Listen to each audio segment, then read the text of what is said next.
Hello, everyone. I'm Matt Gentili, CEO and Managing Director of MyBFF Social. Welcome to the MyBFF Social podcast, Winter Edition, where we're going to take credible research, break it down, and provide you with the best strategy and tactics to help you grow your business. I hope you enjoy it, and I hope it helps. Hello and welcome back to the Deep Dive. I am honestly so ready to get into this one. Me too. This is a big one.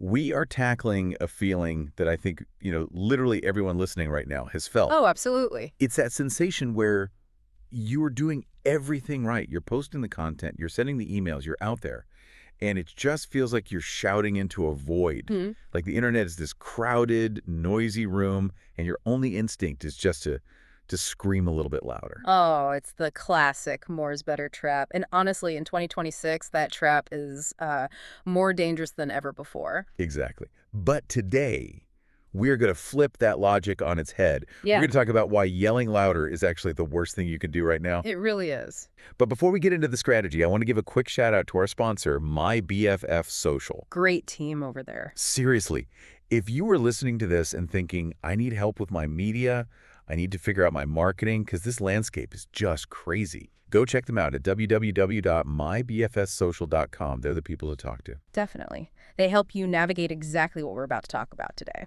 Okay, so let's set the scene. It is February 2026. The digital landscape is, well, calling it loud feels like a huge understatement. Loud doesn't even cover it. It's saturated, it's dense, and frankly, the audience is just exhausted. Right. And we have a stack of sources today that are going to help us navigate this. We're looking primarily at a playbook called Stop Posting, Start Positioning. The 2026 playbook for sales and small businesses. That's the one. And we're also pulling in some heavy-hitting data from Forbes, the Stanford SETR report, and Hootsuite to back all this up. And if I can sort of frame the mission for this deep dive, it's this. Please do. In 2026, standing out has absolutely nothing to do with volume. It's not about posting 5 times a day. It's not about jumping on the latest trending audio or, trying to go viral. So what is it about? The winners right now are doing something that looks simpler on the surface, but it's actually much harder to pull off. They are being clear, they are being useful, and crucially, they are being human. I love that. Clear, useful, and human. Yeah. It sounds so basic, almost like remedial marketing, but it's actually pretty radical in practice. So let's unpack this first big concept from the playbook. Point of view versus the pitch. This is foundational. If you don't get this, none of the other tactics will work. And the source material makes this really interesting observation. It says most businesses sound interchangeable because they're too polished. Like everyone has these perfect websites and perfect slogans, and the differentiation is razor thin. It's just this sea of sameness. Right. Think about how many times you've been on a website or a LinkedIn profile and seen something like, we provide exceptional service. Or we put our customers first. Every single time. Or we are solution-oriented. Yes. Exactly. And that's the problem. If everyone says it, it means nothing. It's just background noise. It's wallpaper. So how do you break through? The playbook argues that to cut through that noise, you don't need a better slogan. You need a stance. You need a distinct point of view. Okay, but I want to push on that a little bit because have a stance can sound a bit abstract. And for a lot of business owners, polish feels safe. It does. It feels professional. Right. If I stop being polished, don't I risk looking like an amateur? That's the fear, isn't it? Yeah. But there is a difference between being professional and being sterile. Polish usually means you sanded off all the edges so that nobody gets offended. But nobody gets excited either. Exactly. A stance is different. So what does that actually sound like in practice? Are we talking about being controversial just for the sake of it, like picking a fight online? No, not controversial. Distinct. The source gives this fantastic example. Instead of saying we have great prices, which is a pitch, It's a standard pitch. a business with a stance says, we don't discount. We price correctly the first time. Ooh.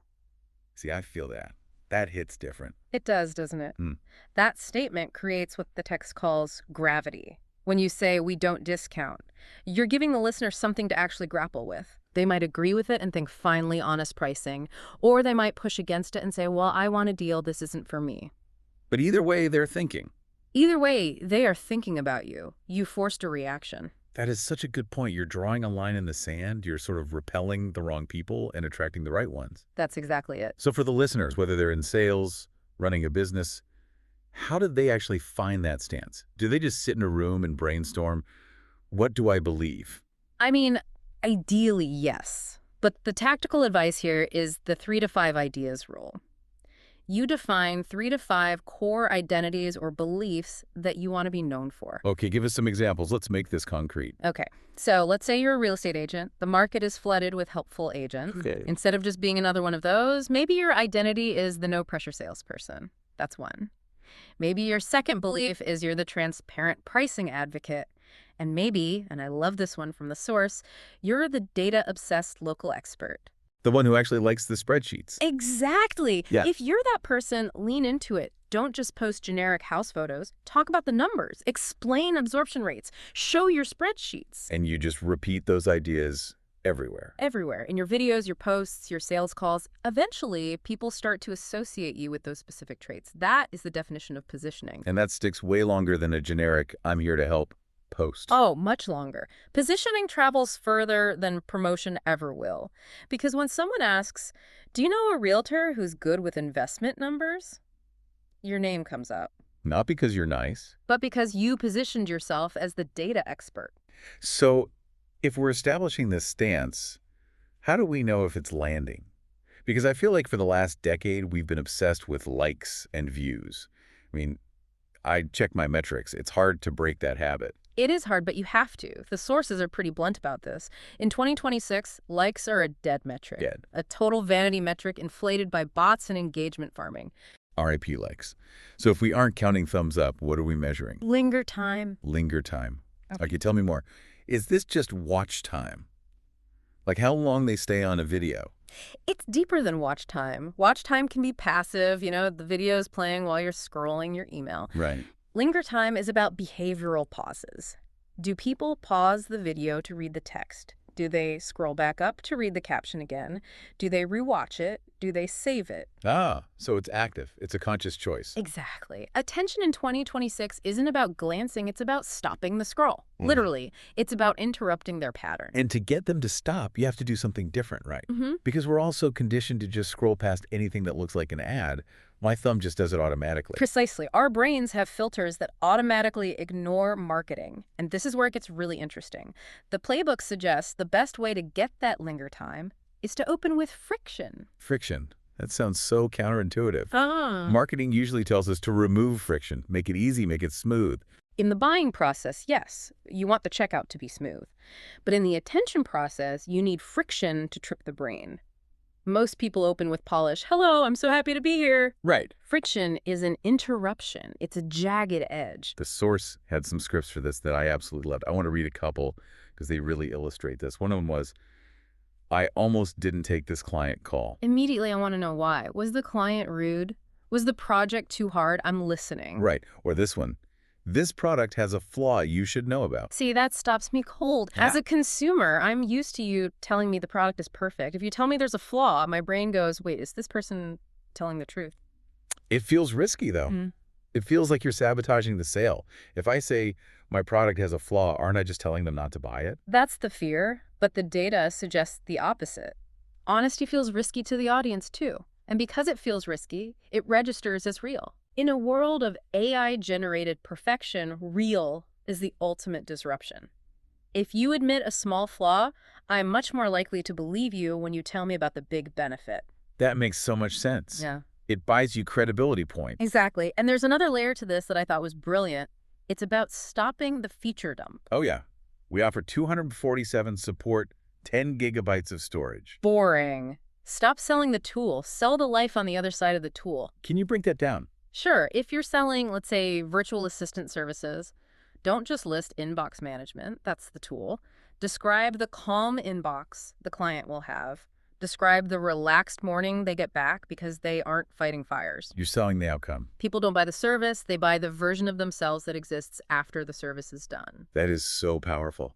It's emotional, not just functional. And the outcome is what people linger on. Okay, let's move to how we're actually using these platforms. Yeah. Because the playbook mentions that places like LinkedIn, TikTok, they aren't just feeds anymore. And I've definitely noticed this. Hootsuite's data backs this up heavily. No, they've fundamentally changed. They are search engines. Right. I do this all the time. I don't just Google things anymore. I'll search TikTok for best travel tips or LinkedIn for business advice. And that behavior shift changes everything about how you need to post. You can't just post news anymore. The source calls this the public FAQ strategy. The public FAQ. I like that. So just post a Q&A page. It's more proactive. Think about the questions your buyers ask you in private. How much does this cost? Is this worth it? What's the catch? The scary questions, the ones we usually dance around. The ones you usually try to avoid until the meeting. The strategy here is answer them publicly. Make a post that is literally titled, "Why is this priced higher?" Wow. Talk about leaning into the friction. But think about the trust that builds. If I'm researching you, and I am researching you before I call, and I see a video where you explain exactly why you cost more, you've just proven your competence before we even spoken. It turns your content from just stuff you post into searchable proof that you know what you're doing. Exactly. It's positioning infrastructure. It works for you around the clock. When you sleep, your content is handling objections for you. Positioning infrastructure. I love that term. It sounds so much more permanent than just content marketing. It is an asset. And that leads right into the other mindset shift the sources discuss, treating social media as your R&D lab. Yes. Using social as a testing engine, not a megaphone.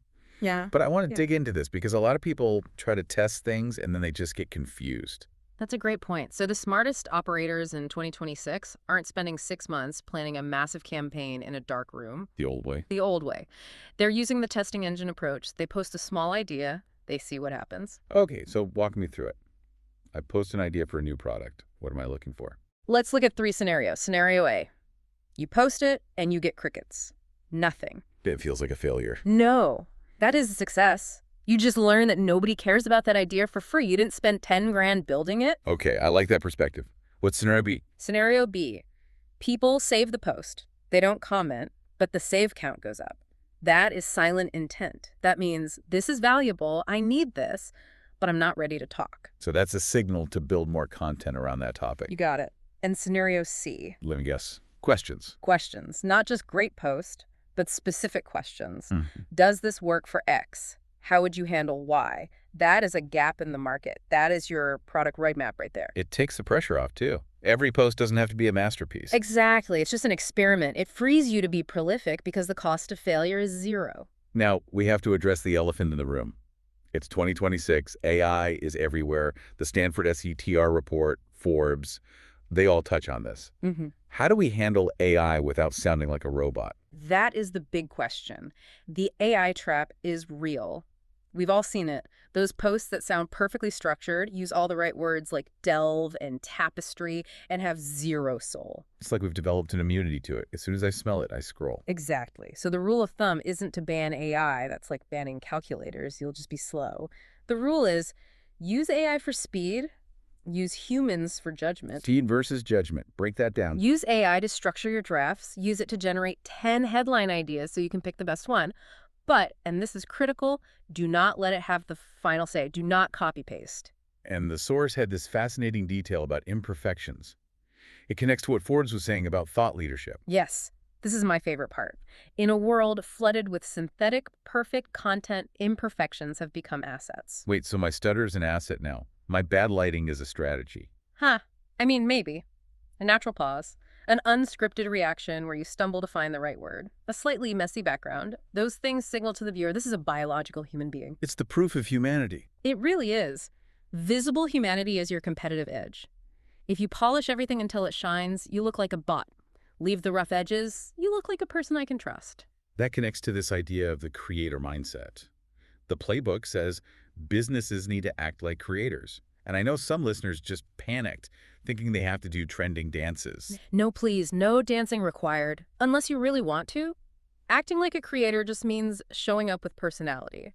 But the most overlooked tactic here is showing process. Show the work. Show the mess. Don't just show the award you won. Show the messy whiteboard after a strategy session. Show the view from your desk while you're solving a hard problem.